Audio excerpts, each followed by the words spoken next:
think the bad news is some of the bad decisions or lack of decisions of the past are probably coming home to roost right now in some transportation areas, and aviation is clearly one that is front and center right now.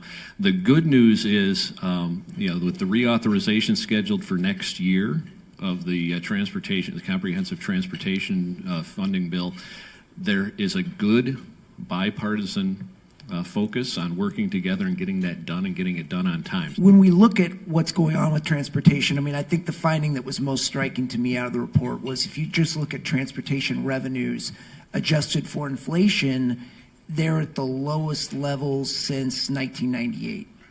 And I think the question would be, from the audience, would be, well, why don't we feel that?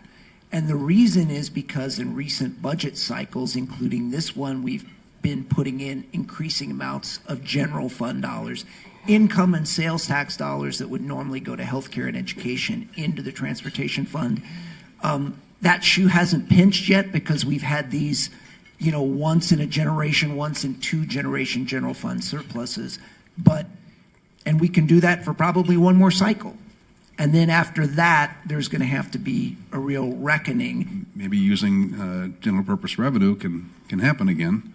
But going forward, that may not be available. So hard decisions have to be made. You mean in this budget? I think we're okay for this budget because of the surplus. I think when it comes to transit, I think that we should have that as a part of the conversation. Those dollars should be getting allocated and spent towards things that make better quality of life for our Wisconsinites. But I think when it comes to transit, I think there is a short-term funding conversation that the budget surplus we have currently can definitely be a part of that conversation. I think we talk about more one-time funding for particular projects or particular issues, but we still have to look at the long-term funding piece because the surplus will not last forever.